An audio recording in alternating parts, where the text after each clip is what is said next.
بلوچستان کے دارالحکومت کوئٹہ میں بلوچ یکجہتی کمیٹی کی جانب سے گزشتہ روز بلوچستان یونیورسٹی کے سامنے رضا جہانگیر کی بیوہ زہرہ بلوچ کی قاتلانہ عملے کے خلاف گورنر ہاؤس کے سامنے سے ریلی نکالی گئی۔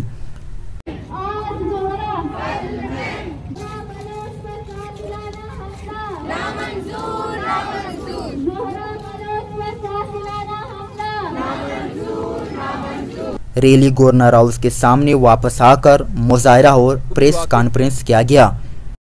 یہاں پر بھی جو ہے زہرہ بلوچ کو اس کے ایک چھوٹے بیٹے کے ساتھ ایکسیڈنٹ کروا دیا گیا، اس کا جو ہے ایک ٹرک چڑھا دی گئی اس پر، جس پر وہ خوش قسمتی سے بچ گئی، لیکن اس کا 5 سالہ بیٹا شہید ہو گیا۔ اس کے بعد پھر جو ہے مذہبی شدت پسندوں کے ہاتھوں زہرہ بلوچ کا جو سسر ہیں رضا جہانگیر کے والد صاحب، ان کو بھی جو ہے ایک ان کے اپنے عبادت گاہ میں 11 ساتھیوں سمیت قتل کر دیا گیا، اور آج تک وہ قاتل سامنے نہیں لائے گئے اور نہیں پکڑے گئے۔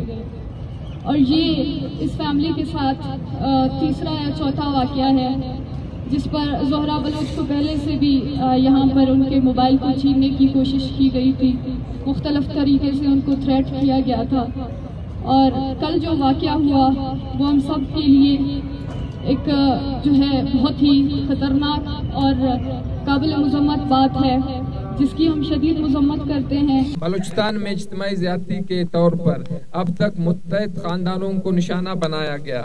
گزشتہ روز زہرہ بلوچ پر قاتلانہ حملہ اسی سلسلے کا تسلسل ہے۔ زہرہ بلوچ کے خاندان گزشتہ کئی سالوں سے اجتماعی سزا کا سامنا کر رہے ہیں، جس میں ان کے خاندان کو شدید جانی و مالی نقصانات کا سامنا کرنا پڑا، اور یہ عمل اب تک ان کے خلاف جاری ہے۔ اجتماعی سزا ایک جنگی جرم ہے اور اس گناہگار عمل کو فوری طور پر روکنے کی ضرورت ہے۔ نیا کور کمانڈر صاحب آیا ہوا ہے، غفور صاحب، ہم اسے بھی یہ کہتے ہیں کہ یہ مسئلے کو جلد سے جلد حل کریں۔ لاپتہ افراد کا اور مسخ شدہ جو لاشیں آپ پھینک رہی ہیں، اور ان کا مسئلہ اگر آپ نے حل نہیں کیا تو بلوچستان کو سنبھلنا بہت مشکل ہو۔ پریس کانفرنس کرتے ہوئے شرکا نے مطالبہ کیا کہ زہرہ بلوچ پر حملہ ور کیمروں پولیس کی چیک پوسٹوں کے باوجود فرار ہونے میں کامیاب ہو گئے۔ زہرہ بلوچ کو انصاف دلایا جائے۔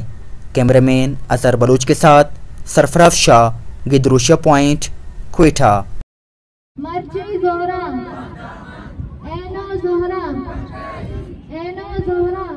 مزید دلچسپ معلومات اور خبروں سے آگاہ ہونے کے لیے گدروشیہ point Facebook page, Instagram, Twitter کو فالو اور یوٹیوب چینل کو سبسکرائب کریں۔ بیل آئیکن بٹن دبانا نہ بھولیں تاکہ مکران سمیت بلوچستان کی خبروں سے جڑے رہیں۔